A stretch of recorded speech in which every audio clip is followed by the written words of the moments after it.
Whose voice is that? Is it the dissolved girls from Act 2? Is it Farina? Is it the voice inside the oratress? These are the questions that have been going around ever since the crying voice in the Fountain of Lucine Easter egg was first discovered. But that's not why we're here today, no. I'm not here to offer extra evidence to prove one theory or another because at this point, I'm pretty sure it's Farina. It is not as clear in the English dub, but if you listen in other dubs, it's pretty clear it's Farina's voice. You see, I think we've been so caught up in theorizing the owner of the voice that we overlooked one other detail about the voice. Why are we able to hear the crying voice only after we finish Fontaine Archon Quest Act 2? And yes, I've checked and no, the voice cannot be heard before you finish Act 2. I think by answering this question, it will be much clearer that the voice does belong to Farina. And the key to answering that is hiding in plain sight. From Lini's brief comment to Freminet in Act 1, Paimons to Neuvillette in Act 3, and Arlecchino's to this 153 Pyro agent in Act 4. That's why we're here today. We're gonna line up the events throughout Fontaine Archon Quest to figure out why this particular Easter egg is hidden behind Act 2. I must say though that this is not a theory. I'm simply gonna be laying out things that have happened throughout the story so far and then make an educated guess from there. Which sounds very much like a theory, I know, but shush.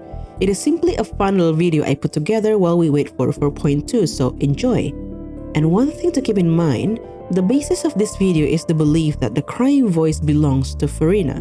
I will link a video below that compares the voice in all available dubs to convince you that it is Farina's, okay? Now, let's start with the obvious. Why is the crying voice locked behind the completion of Act 2? Simple. Because there is something that happens right after Act 2 that triggers it. Something that happens specifically right after Act 2 and just before the start of Act 3. So let's line up the events. Starting with Act 2, we had the Disappearing Girls trial. After that, together with Marcel, we went to the Fountain of Lucine and there he met his end. And finally, we met Navia and then went to pay respect at her father's grave, and soon after, we talked to Neuvillette. That's the end of Act 2. And here's why I believe, besides the obvious reason that it sounds different, that it cannot be the dissolved girls' voice. We first heard the voice calling out for Vacher at the beginning of Act 1, right? As soon as we first arrived to watch the Twins' magic show. If the voice does belong to those girls, we should have been able to hear it at least after we completed Act 1, and then stop being able to hear it at the end of Act 2. Why? Because they got their revenge in Act 2. That's literally the conclusion of it. They drowned Marcel. So why would the girls still be crying of how lonely it was and wondering how much longer it would be? Marcel already walked into the trap and met his end. The waiting was done for. It makes no sense to me. Now, as for Act 3 and 4, they seem straightforward at first. We met Neuvillette and spent Archon knows how long in the Fortress of Meripit before we finally went back upstairs to accompany Farina at her second tea party with Arlecchino. However, there were events that took place prior to Act 3, which we learned as we progressed through these 2 acts. I count at least 3 events. 1. Arlecchino returned to Fontaine, as briefly mentioned by Lini in Act 1. Then she learned about the child situation. 2. Arlecchino then attempted to steal the gnosis from Farina and tried to murder her basically. This event was implied to happen soon after she learned about Child being in jail. And 3. Arlecchino met up with Farina and Neuvillette. Can you guess which of these 3 events that triggered the crying voice and why is it the second one? Yep, that's right. We heard it from Arlecchino herself. After she learned that Farina didn't have the gnosis with her and that she left right after, Farina went back to her place and cried. Well, technically she was already crying when Arlecchino jumped on her, but you get my point. Now, I have previously proposed the idea that this Farina is the personality that is tasked to be the face of the Hydro Archon. Of course, not to be confused with the theory being 2 different Archons and this Farina being a fake one. Mind you, she is the Hydro Archon. It is simply that this Farina is the personality whose task is to appear in front of Fontainians, to entertain the people and show them that everything is just under control. Prophecy? What prophecy? Never heard of it before. And of course, to hold trial after trial.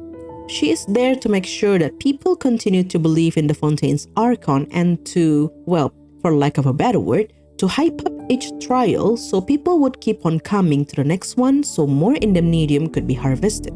That's her job, I think. Now again, according to Arlecchino, Furina was so shaken up by the attack that she couldn't sleep that night, nor could she even bring herself to eat her cake. She spent the night crying, alone, quietly. So I think Furina's cry that we hear in the Fountain of Lucine is her cry that comes specifically from the night of the attack. This is the event that triggers the Easter egg, the thing that happens right after Act 2 and just before the start of Act 3. The Fountain of Lucine is where all the flowing water in Fontaine converges. Even the tears that fall to the ground will eventually gather here. Furina was crying her eyes out, wondering just how much longer, perhaps how much longer she had to play the part of an Archon before enough indemnidium was collected, and that it was so lonely for her because she couldn't bring herself to tell even Neuvillette about the attack. She had to bear a literal trauma of almost being murdered all by herself. Just how much longer? Hopefully not that much longer, for Point 2 is coming in a few days and soon we'll learn the truth. Although time seems to work differently in Fontaine, so maybe not so soon in-game, but that's a topic for a different time. That's all from me for now. I hope you enjoyed this short video. Thank you so much for watching and leaving comments, especially in my recent videos. Your support has resurrected this channel and brought it to where it is today, so I'm the most grateful. Take care, and I will see you in the next one. Bye bye.